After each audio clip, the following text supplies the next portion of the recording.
before we get into too many details, my name is Amin Ojuok. I am the co-founder, along with my beautiful wife and co-yo, of the Uhuru Academy. We are, and I think we may be, the only private African-centered school at NABSE this year. Shit. Right? Woo-hoo. And we one of them schools that they call underground schools. Yeah. Right? We one of those schools that operates outside the box. But we operate within the interest of our community. Right? So I'm Amin, and I'll let my co-presenter briefly introduce himself. Are you clicking? All right, click it. That was open and slide. Yeah, that was open and slide. Yeah, I know. I feel you, but I'm gonna tell them my story in a minute. Okay. What y'all doing? I'm Clark Gales. You call me Shawn.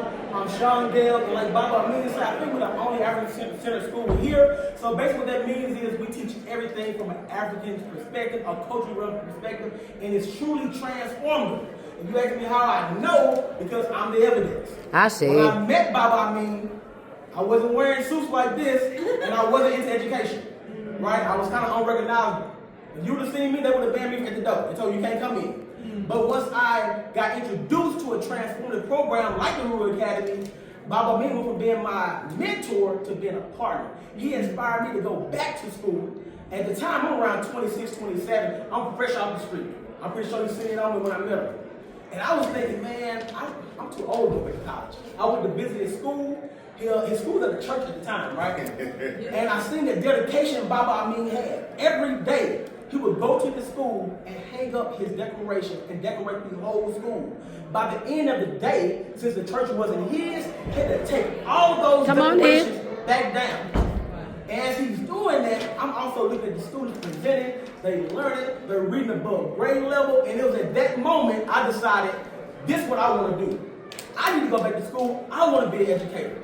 Without getting too far into my story, within 18 months, I'm at Philander Smith College. I done already taught in Africa. I done already gave presentations in South Africa. And just a short period of time ago, I was on the streets, doing street stuff in Louisiana like everybody else. So I know the power of a culturally relevant program. I show you. I see. I'll show you the repeat. Exactly, right? It's a West African term that means to give it power, to make it so, to put it for show on it. I show you. I see. We're going to show you how transformative this program is. I think anybody, if you're dealing with African youth, you're dealing with black children, whether you're a parent, educator, or just a citizen that have kids running around the neighborhood, we need to be in contact with you. I say. So I hope you guys enjoy the program. Trust me, it's going to be great. All right? Nice to meet you. All right, y'all see my retirement plan. Hey. Let's go to the Uhuru Academy. Right. So the Uhuru Academy. Y'all got tired of putting band-aids on bullet wounds. My sister's here, and she'll tell you, I've always been an idealistic person. I came out of high school, graduated near the top of my class, made all A's and B's. Now, I really made A's and B's because my sister did. She was a year ahead of me, and I got tired of my teachers asking me why I wasn't as smart. So I'm like, you know what? Let me just try to be as smart as my sister. But when I got into college, I got involved in politics and history and what was going on in the community. And I left school. I left school and I got involved in the gang truce process in my community. Now, I ain't never been in the gang.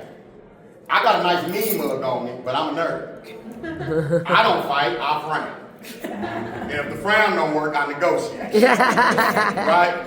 But at the same time, all my friends were getting involved in the streets. I had a serious case of survivor's remorse. So I went home and I dedicated myself to educating. I dedicated myself to helping those that everybody else was forgetting about. And people were like, why don't you go back to school? But when I was going to Butler Housing every day on the bus, walking through the so-called projects, learning how to negotiate with OGs and to let me have a space where I could teach black history and tutor math to the children in the community, I was in school. God put me in a different classroom. From that classroom, I was able to work with Workforce Solutions for Tarrant County Advocacy Program, Coming Up Gang Intervention Program, one of the few young people in my community that can go to anybody's neighborhood and sit down and negotiate with leaders about peace. I parlayed that into a few jobs, but I quickly learned that I was just putting band-aids on bullet wounds.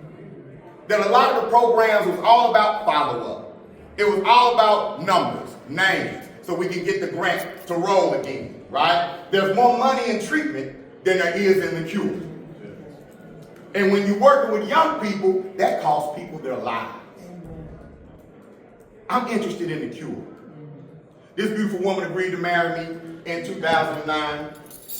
She brought 3 children into marriage. I brought 2. Then when they had 3 together. And 8 is truly enough. Enough. In 2010, we were both working at AT&T. Come on in, brother. We had a nice job. Both had nice jobs. I decided, baby, it's time. I had a vision for a school. A school that would be unapologetically African-centered. A school that would be unapologetic about empowering our children. The name came to me, Uhuru. Uhuru is Swahili for freedom. What's Uhuru Swahili for? Freedom. Uhuru, if you think about the civil rights movement, there were several freedom schools during the civil rights movement that served as an inspiration. I decided to walk off the job. I know. And start school. Somebody asked me where I get my funding from. Where did you get your money from? Nowhere. Right here. The goal was, she's gonna stay at work, nice salary, I'm gonna get the school jumping off, and then eventually she would join me. Well, I guess it was looking like I was having too much fun starting the school, because about 2 months in, she said, I ain't going back to that job. I want to join you. I just looked at her and said, well, if you do, it's on. You might have to learn how to rap. And I did. And she did. You gotta learn how to teach. You gotta And I did. She dotted my I's, crossed my T's, and here we go across the community saying, we're gonna start school. So we started the Uhuru Academy. Our 4 pillars: spirituality, knowledge, freedom, and transformation. We started in the back of another alternative school with 3 students. We ended up moving, come on in. We ended up moving to a small house in the hood. And I mean in the good hood. Because our first students kind of came from the hood. So the hood found out what we were doing. So lo and behold, the OG blood comes to me one day and says, I want to give y'all a house to do the school in. We converted the trap house into the schoolhouse. This house had terrorized the community for years. We turned it into a schoolhouse. Then we created what we call a community classroom. And because we couldn't fit everything in the schoolhouse. We used the community center for classrooms. We went to the public library. Our students came to school and got in the van and we was boom, boom, boom, boom. Y'all, we're entering our 14th year now. Yes. Word began to spread. We began to go to other communities and to help them start, I like to call them indigenous schools. We went to Houston and started the Prince Circle Legends Academy with the Prince family. For the past 5 years, we've been in South Carolina with the Washington family, building the Uhuru Academy South Carolina International Learning Center. We started UA Online in 2015.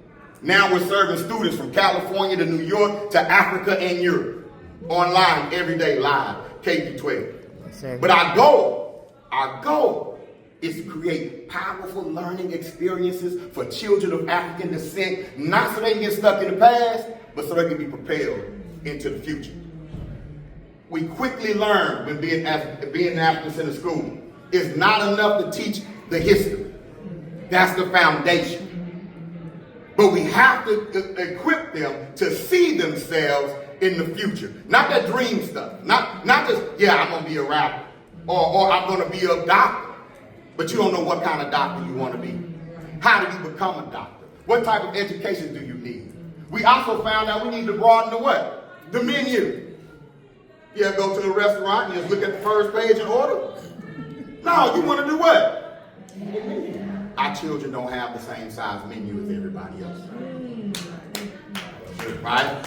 A key component to vision development is broadening the what? The menu. You have to build that into the curriculum. Your English curriculum, your math curriculum. Why can't the math problem say, if Susie, if Jamal, who is a data analyst, makes $50 a day or $50 an hour, and then Keisha, who builds wind turbines, make $75 an hour, how much do they make combined an hour? Now, we ain't worried, the math is good, but I'm talking about Jamal and Keisha. Right. That's right. But they good jobs. That part. You know what I'm talking about? That part. We have to see. So let's keep going. Let's go.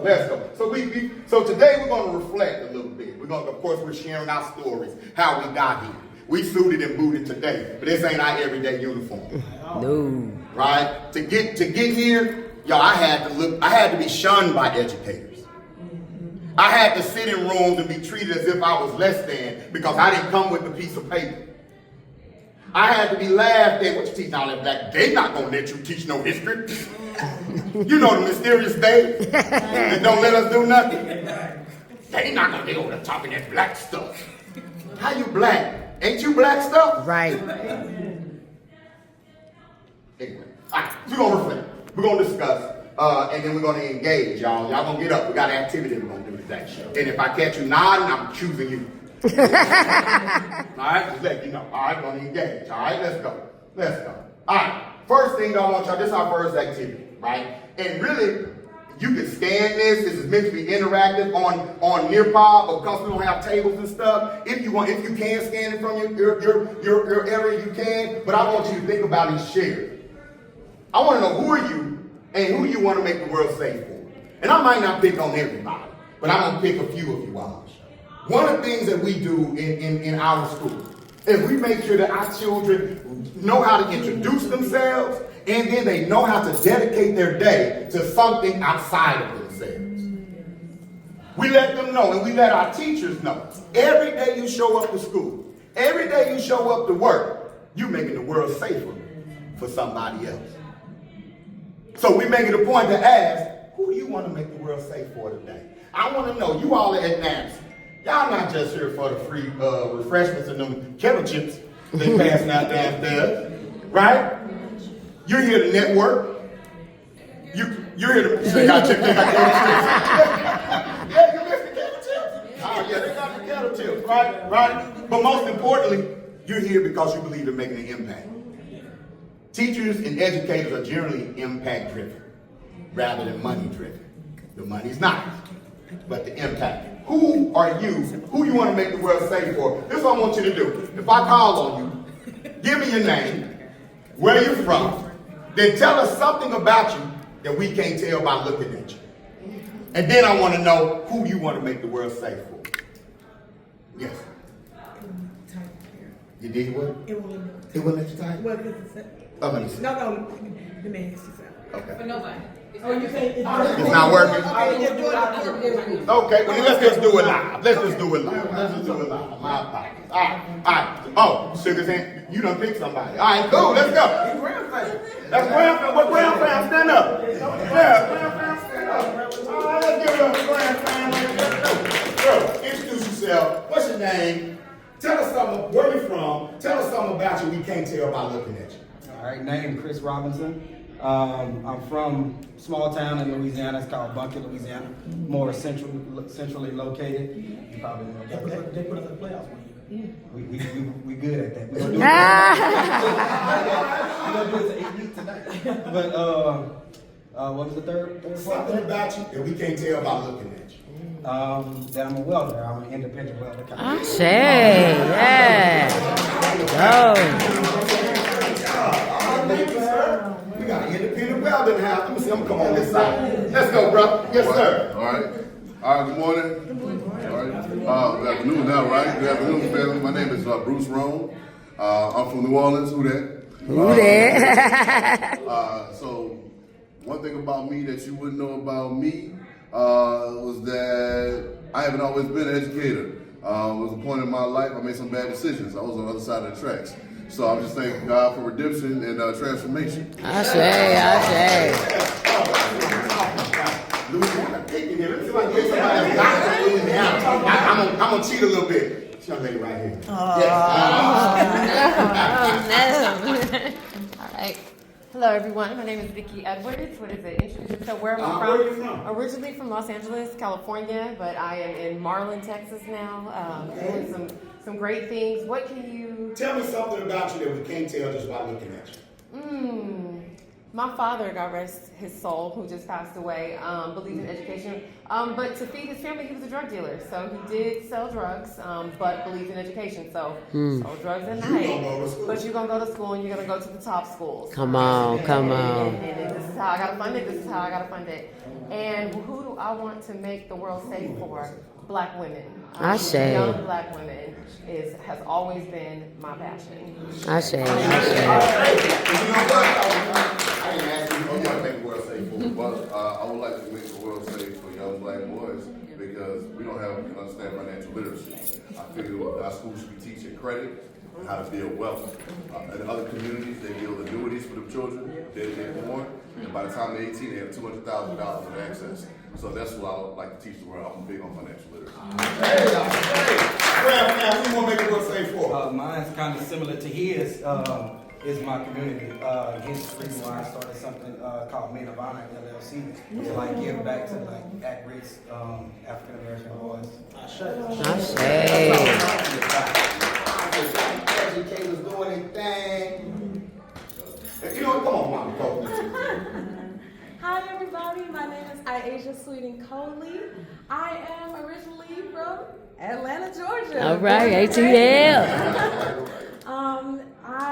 Tell us something about you we can't tell just by looking at you. Something you can't tell about me just by looking at me is that I co-own a 56-acre farm right outside of Douglasville, Georgia.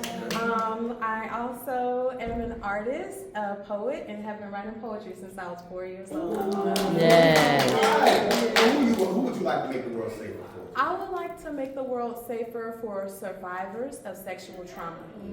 I myself am a survivor, and it's a dangerous world out there, especially for our domestic minors who are experiencing trafficking in real time, day to day, and they don't even have to go missing in order to experience trafficking. Right. Because we believe that trafficking is happening in other places around the world more than is happening here in America, and I am a testament to the fact that that is not necessarily the case. I say. This is a powerful exercise, right? And imagine doing it with young people. Because when young people come into the classroom, the first thing I'm doing is comparing myself to who? Everybody else. Right. And I can only go on the information I have. Your hair, your clothes, your shoes, your skin complexion, right? And then it's easy to dehumanize you at that point. You know, light-skinned nigga over there. Because all I saw was light-skinned, and my friend of reference is the N-word, so that's a light-skinned. So now I'm not liking you. No, black nigga over there. You know, man, those shoes scruffy. But when he get a chance to get up and say, I want to make the world safe for my little sister. Yeah. Right? Then the other guy over there who thought he didn't like him was like, man, I want to make the world safe for my little sister too. He got a little sister. Now I want to make the world safe for my dad who's in the penitentiary. Now I'm doing what? Making connections. And we're humanizing ourselves. We have to understand when black children come into your classroom, they were dehumanized before they got there. Right.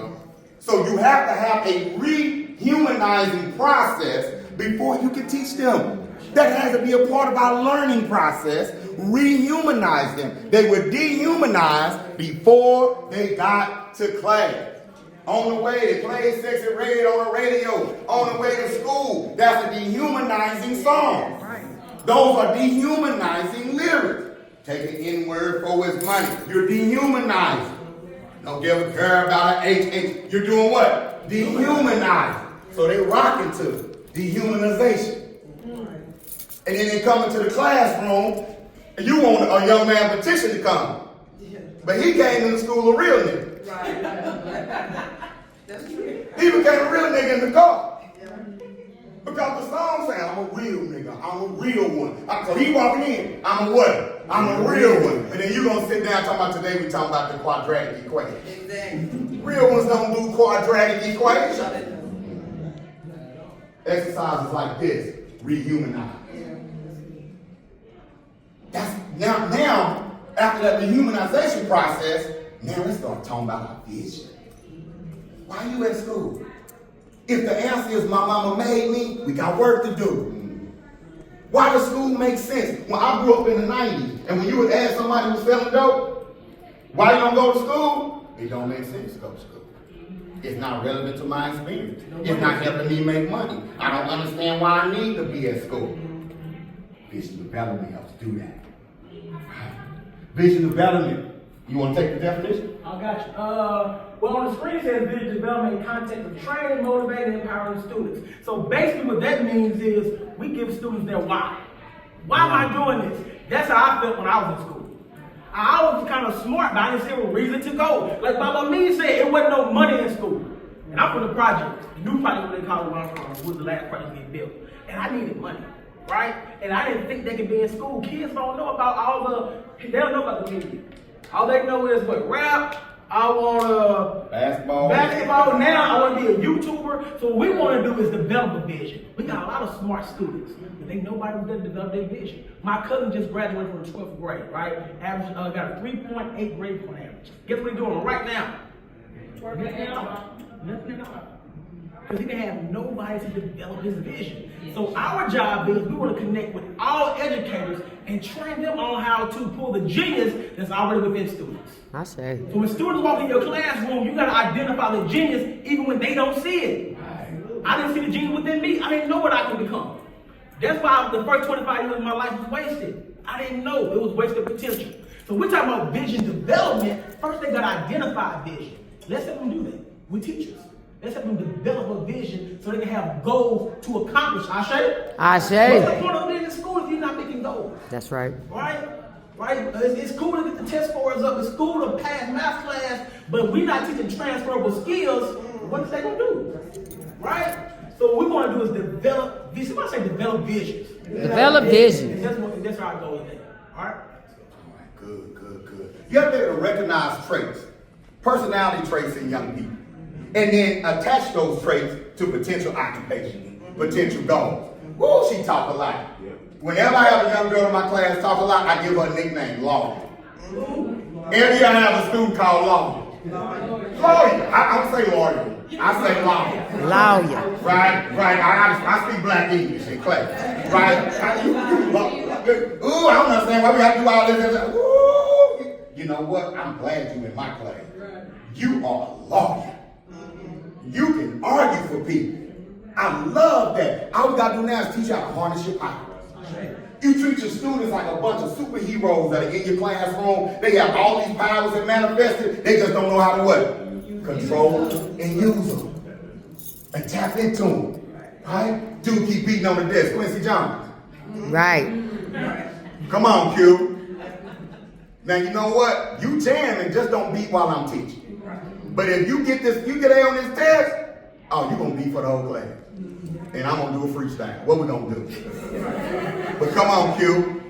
We're gonna recognize that. We're gonna pull out. The thing is this: if a child violates the rules repetitively, you're gonna write them up anyway. But why not write up the lawyer instead of the talk too much girl? Why not write up Quincy Jones, the musician, instead of the hyperactive boy, so he can be tagged and put into that track and labeled and that sort of thing. Now, he ain't hyperactive, he's hyper intelligent. That dude brain all over the place. He can't be still because he keep thinking about stuff. He's on to the next idea. They call that Elon Musk in the white world. All right. Huh? Yeah. We losing our geniuses. Because we're putting them in a box, we're not helping them develop a vision to show them what they can do with those gifts. We have a game that we like to play, and it's called Who Am I? A big part of vision identification is really teaching our children how to ask questions. See, the average person will say, I know who I am. But at the same time, the average person don't really know who you are. Right. And if you do know who you are today, that ain't who you're going to be tomorrow. Right. It's not who you were 10 years ago. Right? But we've been trained to know all the what? Answers. We have pressure to feel like I have to have the what? Answers. So when teachers say, what's 7 times 7? Right? You ain't finna say, I don't know. Because everybody gonna think you what? Gonna think you stupid. right? You just gonna be quiet, shut down, whatever, but you're not gonna ask what? Questions. Because you think you need to know what? Answers. When you ask them, which one do you grow up? I want to be in computers. But what in computers do you want to do? The computers. I know what I want to do. Who am I is an exercise to help them ask the questions. Because when you get out here in life, you have to ask the right what? Questions. It's not about having the answer. It's about having the right what? Questions. A lot of us. My wife has great questions to our bill collectors. She asks them great questions. I come away paying the whole thing. Sometimes she asks the right questions. She get off the phone. We don't got to pay nothing. They owe us $50. Man, you ask some good questions. I don't understand. Line 3B when it says such and such, what is that tax? Stacy do it too. She was my first lawyer. She's the reason I called when I talked to girls lawyer. My big sister is in here, and she was my first lawyer. We play a game called Who Am I? In this game, right, students have to leave the room. We decide who they are. You might be Beyonce. You might be Barack Obama. You might be Malcolm X, right? When they come back in, they have to figure out who they are, but they can only ask yes or no questions. And then have to use deductive reasoning to figure out who they are. The goal of the exercise is to get them comfortable with asking questions and thinking critically. Right. And also getting over the shame of not knowing. Right. How many students don't raise their hand simply because they are ashamed that they don't what? No. Don't know. You'll be shocked how many of them you give them the freedom to ask questions. And how many get stuck. Because I'm supposed to know what? Answer. Especially smart students. Especially smart students. They have a hard time. They so used to knowing everything. You know what I'm saying? Oh, you getting it real quick. Right. But this game right here, when the possibilities within the billions, you gotta know how to ask the right one. Right. Oh, it works on adults too. You laughing back there. Who wanna try first? It works on adults. Come on. Come on, let's play one quick game of Who Am I? What's your name, sister? Jennifer. Okay, Jennifer. It's not Jennifer anymore. Step outside. You used to be Jennifer. We're going to decide who you are, Jennifer. And when you come back in, you got to figure it out, but you can only ask yes or no questions. What are we looking at on time? You good. We're good. All right. Y'all okay? Yeah. All right. Good. All right. Who's Jennifer? Wanda Sykes. That's kind of specific. I don't know if she's mentioned. Ida B. Wells. Ida B. Wells. You be like, ooh, they don't know my history, but that's all right. Why don't we do it? I like that. That might be our first, yes. Why don't we go somewhere in the middle? How about Coretta Scott King? All right, how about Coretta Scott King? What y'all think about that? That's cool. Cool. Now. Google Coretta Scott King if you need to, man.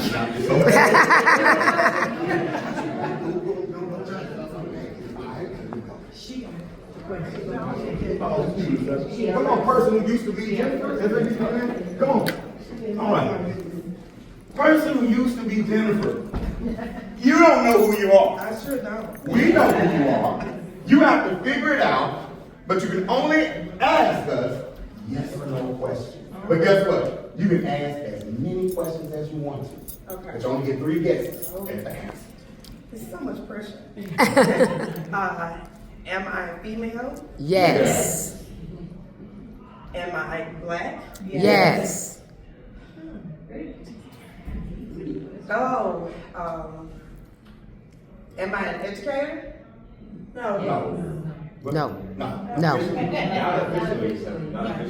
officially. What is that? No. We'll just say no. Not an educator. No. Female and, okay, what was the other question I just asked? You're black. You're Black, black so woman. black Not an woman, educator. okay, not an educator. Am I some type of artist? No.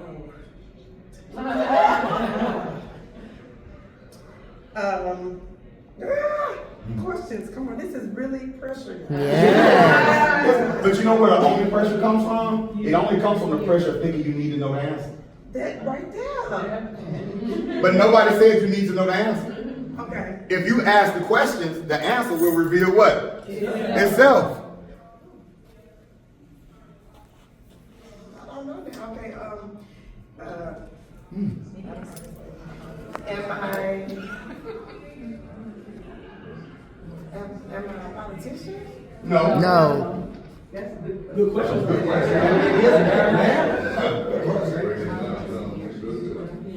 You're a black woman who's not a politician, not an educator, not an artist. Oh gosh. Am I well known? Yes. Probably not about millennials. Am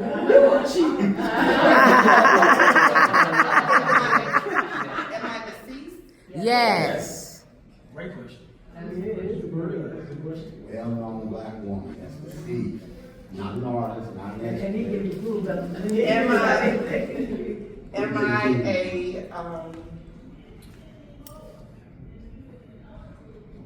is my career or job a skilled position? No, that's not gonna be yes my question. Okay. Am I a beautician? No. No. Oh. Am I a preacher or? No. No. Either one? I'm not a preacher, I'm not okay, But you are a very well-known black woman. I am a very well-known black And you're deceased. You're deceased. I'm not a politician. And you're. You're not a cosmetologist. You're not.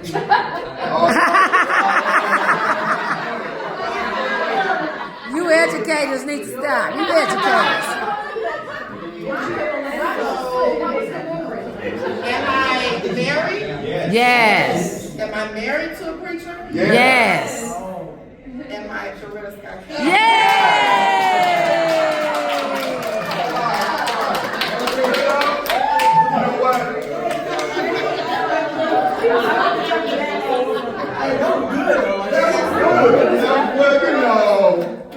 It was good. But you got a strong hand at the end. But for being a good sport, I want to give you with my book. Good development and education to guide you. Yes. Great job. I'm starting to cut it up in a few pieces. and in and out, but that's it. But y'all see how tough that was? Right? Right. She did good. Right? We have to, if our children are develop a vision and then implement that vision, they can't be afraid. There's an African proverb that says, "He who fears the sun will not become chief." Right? And so we teach our children to be bold in your vision. He who fears the sun will not become chief. You scared to come outside, you're not gonna leave.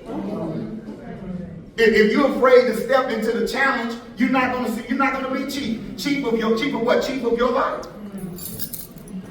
You have students who only do drugs because another student who intimidates them does drugs. Am I right? Yes. I worked with gangs for years. Street organizations, I like to call them. And whenever I worked with street organizations, you know what I did? I found 3 people. Because for every 10 bangers, 3 of them were gangsters. The 7 were following the other 3 every time.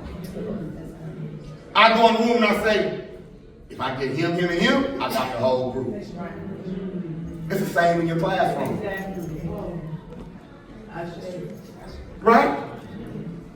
But we want to empower the 7 to become chiefs of their life.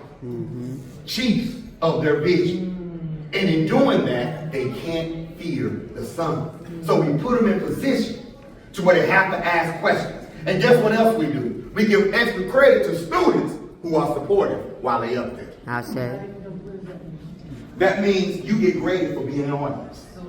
You get graded for being an audience. So, at the Uhuru Academy, we got students there, I don't care what you do, they say good job, instinctively. Good job, good job. So, yeah, somebody say, my stomach, good job, good job. Because in our school, in our grading system, you get a performance grade, but you also get a participation grade, and you get a work ethic grade, and they all weigh the same. So you can make an A in your performance, but when we do who am I, you don't say good job. You don't say yes or no. You're not participating. So that's hurting your grade. You got a C in participation. Work ethic. Oh, you got an A. You know all that stuff, but your attitude bad. See, when you ain't nobody ever hired me because I made A's in school. Right. I have got denied opportunities because my attitude wasn't where it's supposed to be. So why we not grading on attitude? We love to tell them when they mess up. See, your problem is your attitude. When you're not grading them on it, you're not helping them develop a better attitude.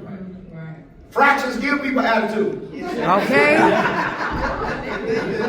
Right? Geometry too.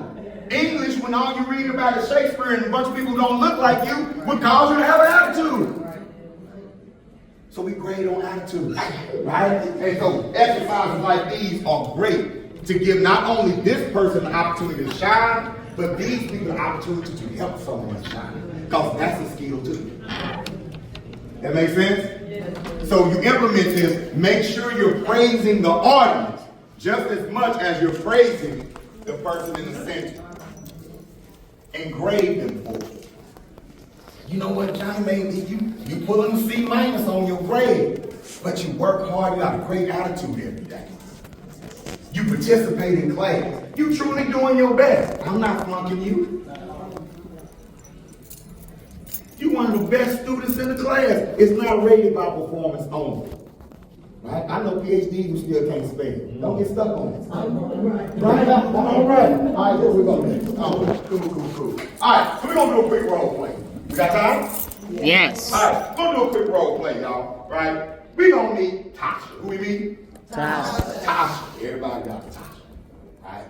Tasha's that young girl in the classroom. She's brilliant. Right? But she'll speak at inappropriate times. She's going to say what's on her mind. And every now and then, you and Tasha might get into it. Everybody had a close relationship with a student, but every now and then y'all fall out. Yeah. I've had students where we fall out and fall back in every 45 minutes. Right. And so when you use a vision development approach to managing your classroom, it'll flip that vibe, even with Tasha. See, not only are they dehumanized before they come to class, you are too. And they've been dehumanized to you. You have to check yourself in this world, especially being black, that you don't come into the classroom saying you are real. Huh? Right. And don't fall into the trap. Yeah, and don't fall into the trap and say, I gotta come in here and show them that I am to be messed with. A lot of black teachers get hired, especially by white administrators, because they look good. You right. We're going to put you where the black people are. But that black person ain't necessarily skilled. And next thing you know, the student help you, the teacher help you. That's fine.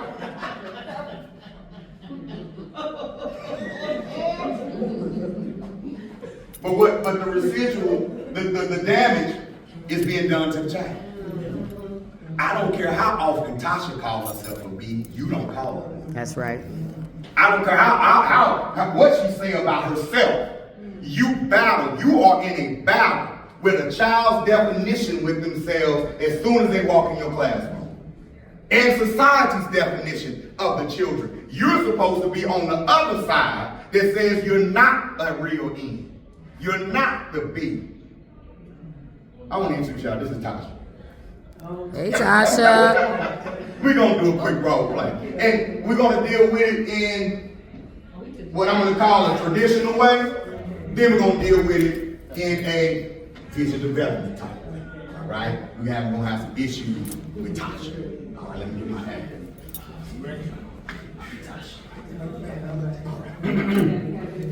All right, class, we're gonna turn to page 32 in your books. All right, Tasha, hold up. All right, today we're gonna be talking about quadratic equations. Tasha, hold up.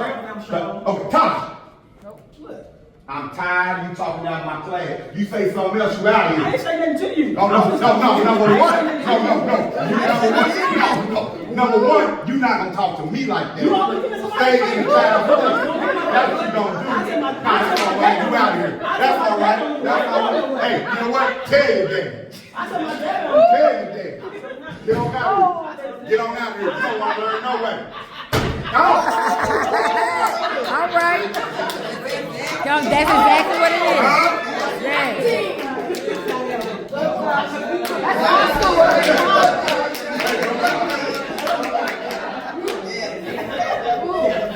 What just happened? I mean, that was. Somebody has a flashback. What just happened, y'all? What did you observe? It was a battle of attitude. I did what? I lost control, didn't I? Yeah. I got angry, didn't I? Right? I got into a what? I got into a power struggle. Right. I did what? You did. I matched your energy, didn't I? Talking to you.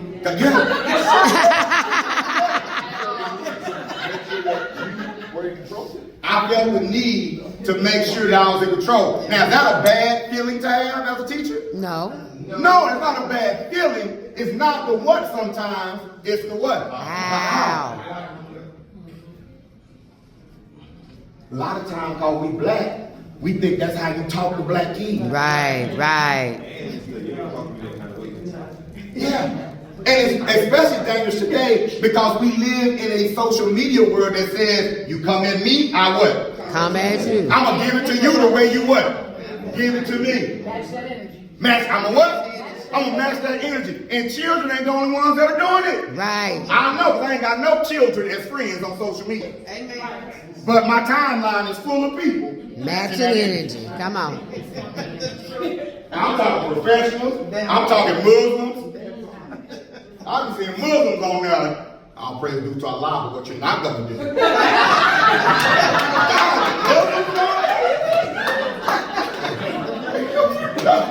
Dang, I thought this was the calm part of my timeline. It's infectious, right?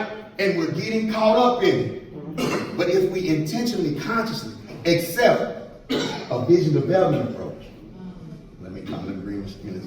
I'm still worked up in touch. All right. It is. Isn't it different? Right? Let's try again. All right, class.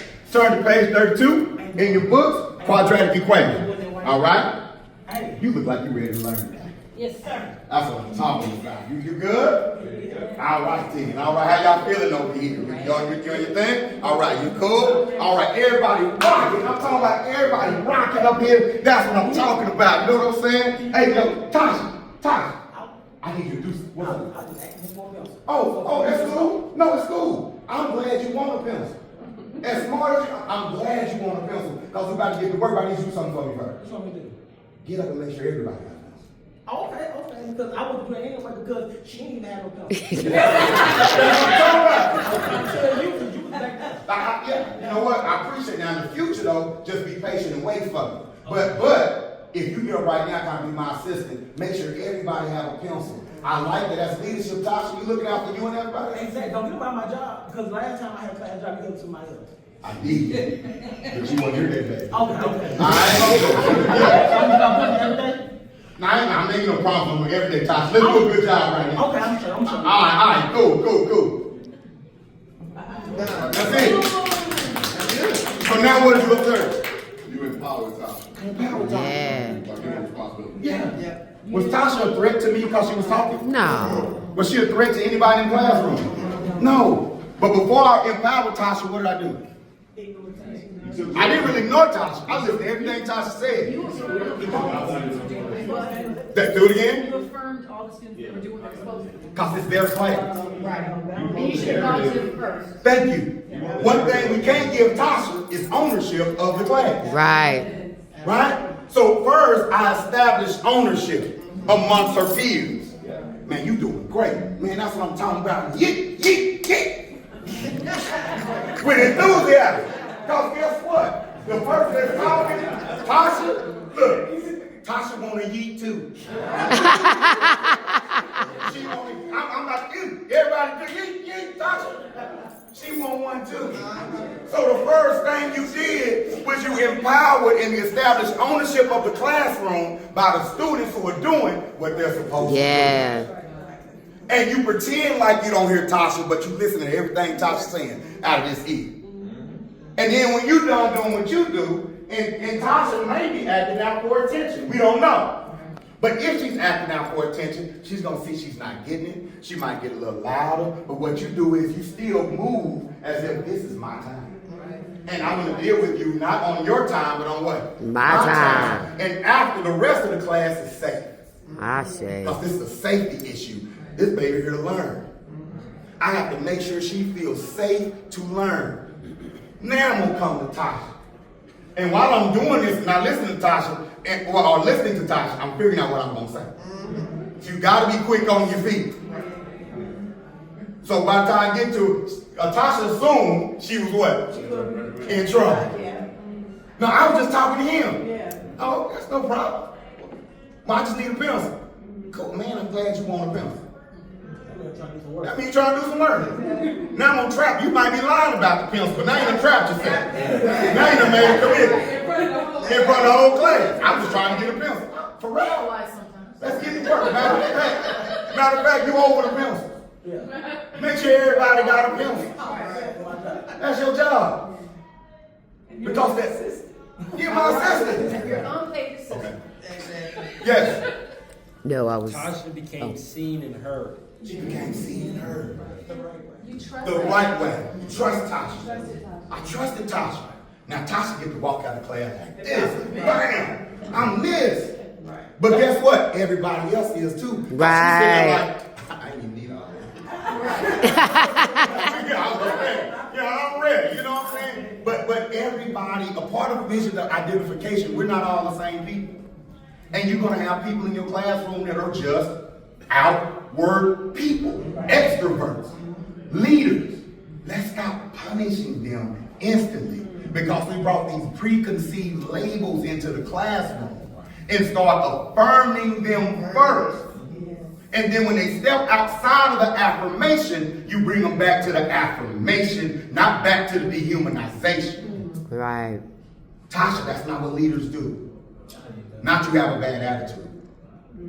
Tasha, I trust you. I trusted you to do that. Just get it done. I trust you. You good? You good? That's how you build a vision. That's how you build a vision, yes. I came in late. Do you have a school? Yes. So my question, what does your staff look like? What's your staff makeup? Like us. But yes. So what we have online, we have a small, well, I say small, it's huge. Numerically small on purpose. We have about 35 or 40 students from across the United States and in Africa. We teach them in silos. So we have our high school all together, like almost like a Montessori kind of thing. We have our junior high students together, our 3rd through 5th together, our K through 2 together. And we have one primary instructor per group. That looks like them. Yes. Oh, absolutely. Absolutely. So it goes back. I'm from Las Vegas, North Las Vegas. Yes. We're the 5th largest school district in the nation. We have 47% Hispanics, so our minority is really high. Right. But our staff on the other side is really high. Right. So us in this room, we can relate to Tasha, because Tasha in our neighborhood, Tasha Right. in a house, Tasha at church. Other folk can relate to Tasha, so that becomes a power struggle in that sense. So, And that's why, and not to cut you off, our time is limited, but that's why training like this is important. When we go to school districts, we don't just train black teachers. We train white teachers. We train Latino teachers. And we don't speak necessarily in terms of race all the time, but in terms of perspectives, attitudes, and culture. Right? And so it's on school districts and leadership to bring in people that can teach real cultural competence. Not just black, white cultural competence. Youth cultural competence. Poverty cultural competence. right? And so, yes, so let's keep going. I'll say socioeconomic too. Social, Yeah, you said it. yes, absolutely. That's all culture. Yes, ma'am. This, we've all heard culturally relevant pedagogy. This is really kind of the first way I've seen it actually really discuss how it actually plays out. Right. I've only seen it used as a buzzword, like, oh, country relevant, make sure you have some black stuff, you know? Like they'll have like one book, but it's like, this is, I think, really valuable. Give thanks. Thank you. Culture, we tend to fall into the crayon box when we start talking about cultural relevance. Culture transcends color. Now, as African people, I'm a proud black man, unapologetic, right? But I understand as a human family, there are certain things that transcend that. But there are also certain things that are unique to our culture that we have to be aware of. For example, I say we be going to the store. That's not bad English, that's black English. Right. Because the gym box say, hey, come on over here doggy. And you say, well, he's just from the South. That's Southern English. Right. But then I have black English or African English. Reaffirm me. Reaffirm how I talk at home. I'm not coming to school to be civilized. I'm coming to school to be educated. Right. That make sense? Yes. Ashe. Why is vision development important? All right, so when we say why is this important, you pretty much sat through 90% of the program, right? But I want to break it home for you. So I'm gonna tell you a little story about myself and how I know this program works. I met Baba Amin in 2015. This was me without a vision. It's me. It's my prison idea. I'm in Louisiana going through hell in Louisiana. He from Louisiana, so he know. Once I get out of jail, I'm thinking I'm about to go to jail for years and years and years. I ain't never given a break. I never been in Dallas in my life. My auntie tell me to come here before you get yourself killed, hurt, or kill somebody else. I get to Dallas, I don't know nobody, I ain't got no car, I ain't got nothing to do. I'm on the internet all day. This is around the time the Black Lives Matter stuff was going on, Black consciousness was in. I'm just at home on the internet all day, just watching YouTube, watching all these teachers and stuff, and my conversation started to change. I got a cousin from Houston that didn't notice I'm talking about Black Power and stuff out of nowhere. They think I'm going crazy. She tell me, you need to go to Fort Worth and meet this guy by the name of Baba Amin. 6-7 months went by, I saved up money, I got me a car. I went to Fort Worth. Baba Amin was hosting something called the Temple of New African Unity. Like I said, this is me walking to the Temple of New African Unity. That's the guy, not this guy. Without a vision, with vision. Right. So when you say you want to make the world safer for, Baba Amin made the world safer for a lot of people by transforming him into him. I say. Right. So when I got to the Temple of New African Unity, me and Baba Amin talking, I like the lecture he gave. He invited me to his school. At this time, I'm 25 years old, something like that. I go out to the school and get instantly motivated. Everywhere I go for the past 6 months online, I've been hearing about African-centered education. Education saves. I know it does. I promise you, it literally saved my life. Because a lot of my friends didn't get a chance to meet Baba Amin. A lot of my friends didn't get a chance to develop their vision. And a lot of my friends gone right now. I say. A lot of them. Right. They still live. Right. Right? I talk to you all the time with somebody. So what Baba Amin did, he inspired me. He gave me a vision. I said, I want to be that. I want to teach black kids too. Because I feel like if I can be saved just by education, our opportunities are limitless. I say. Right? So that's why vision development, things like this, is dire to me. And I get excited talking about education. I don't get burnt out at work. Well, not that much anyway. You know what I'm saying? Not that much. You know what I'm saying? So when it comes to impacting the youth, when it comes to transforming lives, this program does that. This is what we do. I say. What do you do now? Now, as of right now, not only do I work with Uhuru Academy, I work with DeSoto ISD. I'm a history teacher. And I made a big impact in this school. Every year we have a Kwanzaa celebration. We have a Malcolm X celebration. I teach African history classes. I'm embraced by the parents because I'm transforming lives. Yes. Right? When I came to DeSoto, our school was a D, now we're an A. Now I'm not saying I'm totally responsible for it, but I like to think that my effort in my class had a small something to do with that. I say. What I'm saying. More than small. He's modest. What did He's modest. you do on that test? On our STAR test, I had a 95% passing rating every year and a 30% mastery rating. Woo! Because my approach, we're all black kids. approach is culturally relevant. My approach is African-centered. That's how I teach, unapologetically. Now, I might not turn my lesson plan in on time. I might be behind on my grades sometimes. But when it comes to making an impact on black kids' lives, whether that's male or female, every day at school, when school over with, I'm in school 30, 45 minutes later. That's about me. He called me at 6 o'clock. I'm leaving school because kids come to my room even when I'm not there teaching no more. So I know what vision development does. So if you're a school leader or a community leader and you got youth that you engage in, we're the people you need to contact. I say. So what we're doing is, if you're into education, I hope you don't take the job lightly because you're literally making the world safe for somebody. When I go to work every day, I'm thinking about making the world safe for my little cousin. His name is Jay Lundy. He's a senior right now. He's smart. He charismatic. But he comes from the same environment I come from, the same town. And I don't want him to get caught up. Right? So when I go to work, I'm working for all the Jay Lundys out there. I go to work, I'm going to work for those victims of sex trafficking. When I go to work for the people that's black that don't get a chance to have teachers like you. Or have teachers that go through these trainings and know how to impact. I say. Don't take your job lightly.